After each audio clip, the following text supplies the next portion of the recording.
Hola, ¿cómo están? Bienvenidos a un nuevo video de mi canal.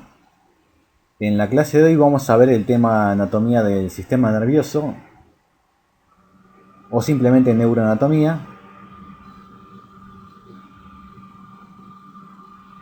Este tema tiene mucha relación con el tema de la clase pasada. Recuerdan que habíamos visto los temas ejes y planos de orientación, términos de relación entre estructuras anatómicas.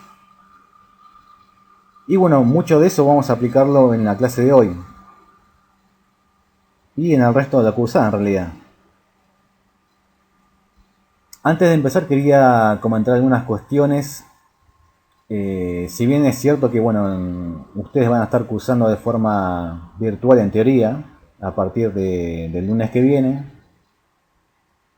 algo que noté en mi experiencia como administrador del grupo y como profesor particular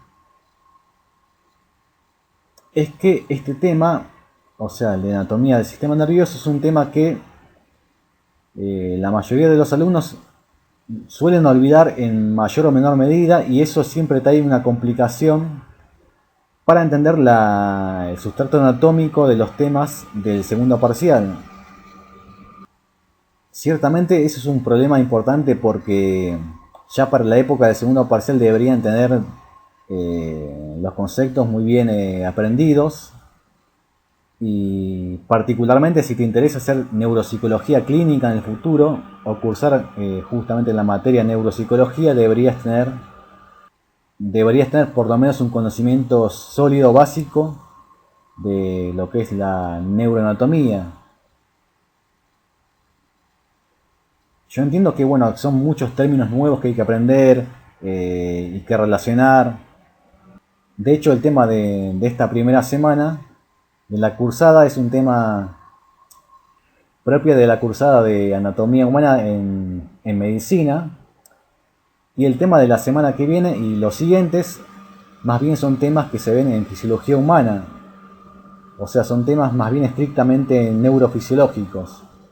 Y ustedes se tienen que fumar toda una serie de nuevos términos, nuevos, en apenas una semana, cuando en medicina lo ven en anatomía, lo ven también en parte, bueno, justamente en fisiología, y en otras cursadas en menor medida, como por ejemplo el caso de histología o embriología.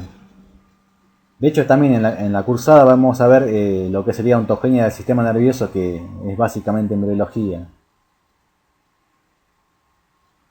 Otra cuestión que quería comentar es el tema que les había comentado la vez pasada acerca de mi intención de crear dos listas de reproducción, una para la gente de la cátedra 1 y otra para la gente de la cátedra número 2.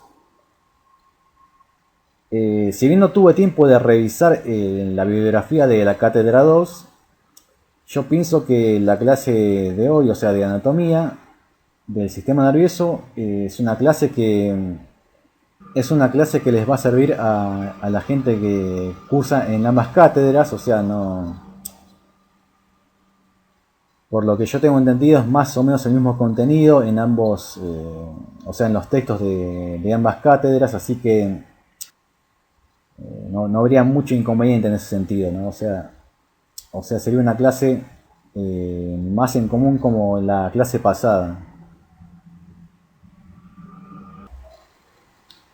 Les adelanto que bueno, que esta clase va a ser mucho más extensa que la clase anterior. Hay mucha tela que cortar. Son muchas cuestiones que bueno, que tengo que explicar. Así que bueno, prepárense porque es una clase, no sé, mínimo 2 horas y más, yo diría.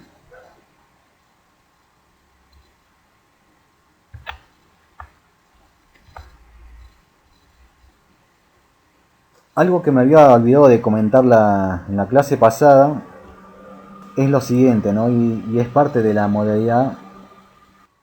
Y es parte de la modalidad de trabajo con la que yo me quiero manejar. Y que, bueno, yo espero que ustedes puedan emular. Cuando ustedes vean una fotografía de, por ejemplo, un preparado anatómico, como el caso que ven en la diapositiva, o vean un dibujo de una estructura del sistema nervioso, de un órgano, de una parte de un cuerpo humano, lo primero que deberían decir es justamente de qué estructura anatómica se trata, ya sea, no sé, un corazón, este es un corazón humano, un cerebro humano, no sé, por ejemplo, veo un preparado de médula espinal, o, o veo, por ejemplo, un preparado, no sé, de un miembro superior, o por ejemplo veo un corte de, por ejemplo, de, digamos, un corte horizontal de un abdomen humano, por ejemplo. O sea, lo primero que deberían hacer es el diagnóstico de, el órgano o de la estructura anatómica que están viendo. ¿Me explico? Luego, lo que deberían hacer más o menos simultáneamente es reconocer en esa estructura anatómica o en ese, sí, en ese corte que vean, en esa imagen, reconocer las estructuras que van a aprender en esta clase y relacionar las estructuras entre sí, o sea, cuáles deberían estar ubicadas más posteriormente, cuáles más anteriormente o cuáles están por encima o por debajo de otras estructuras anatómicas. O sea, organizar espacialmente lo que están viendo. De esa forma van a poder definir lo que es anterior, lo que es posterior, lo que es cefálico, lo que es caudal, lo que es medial, lo que es lateral y así. Entonces decía, primero diagnóstico del órgano o de la estructura que están viendo. Luego, en el caso de que se tratara de por ejemplo, de un corte, ya sea sagital, frontal o lo que sea, justamente decir qué tipo de corte están viendo, ¿no? O sea, por ejemplo, veo un corte frontal a nivel de cerebro, por ejemplo. O en el caso, bueno, de que se tratara de una imagen, decir, bueno, se trata de una imagen de, por ejemplo, de tomografía o de resonancia magnética de cerebro, por ejemplo. Luego ir describiendo las estructuras que van reconociendo. Bueno, esto es por ejemplo, la cisura lateral, esto es la cisura interhemisférica, acá veo, por ejemplo, el tálamo, el núcleo caudado, acá veo, no sé, por ejemplo, el lóbulo frontal y así, ¿no? Van describiendo lo que están viendo. Y bueno, justamente puse esta imagen para practicar eso que vimos en la clase pasada. Así que bueno, empecemos. Bueno, lo que estamos viendo en este caso es es una fotografía ciertamente de un preparado anatómico. En este caso es un preparado de cerebro, más particularmente de un hemisferio cerebral derecho. Y bueno, ustedes se preguntarán por qué yo digo que es un hemisferio derecho y no del izquierdo. Bueno, obviamente porque yo ya estudié la anatomía del cerebro y sé cómo reconocer si se trata de un hemisferio derecho o izquierdo. Y ese es uno de los objetivos de esta clase, ¿no? Que ustedes puedan reconocer justamente, ¿no? Este tipo de cuestiones. Bueno, como decía, ¿no? Tengo un preparado de un hemisferio cerebral derecho. Lo que estoy viendo es la cara medial de ese hemisferio cerebral. Les comentaba en el video pasado, o sea, de la clase pasada, cuando yo efectúo un corte de tipo sagital a un cerebro, ese corte me permite ver la cara medial de un hemisferio cerebral. Digo, me permite ver porque, por lo general, la cara medial de un hemisferio cerebral no se llega a ver debido a que no es una cara visible a menos que justamente se separen ambos hemisferios cerebrales.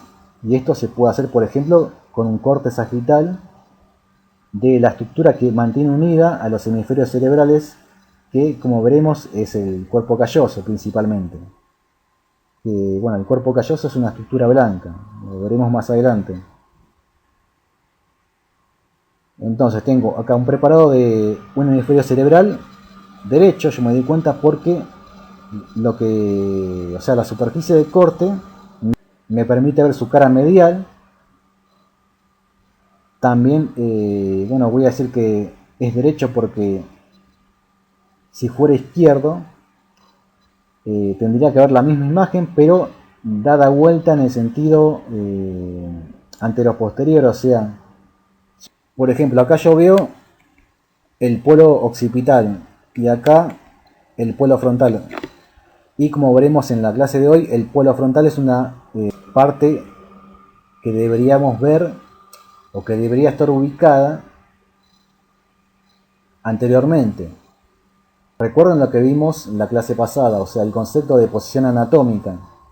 Si yo describo al sujeto en posición anatómica, lo primero que debería ver, si pudiera ver el cerebro a través de su cráneo, o sea, lo más anterior que yo debería ver del cerebro serían los polos frontales, como lo ven acá. Este es el polo frontal, o sea que si este es el polo frontal, esto debería ser el lóbulo frontal justamente. Fíjense que el polo frontal, a diferencia del polo occipital, es más, vendría a ser más redondeado, este es más afilado en realidad. Y de hecho, bueno, el lóbulo occipital tiene relación con el cerebelo. En cambio, el lóbulo frontal no la tiene porque el cerebelo está ubicado posteriormente y en cambio el lóbulo frontal tiene una ubicación más bien anterior. Bueno, en fin, eso lo vamos a ir viendo a medida que transcurre la clase.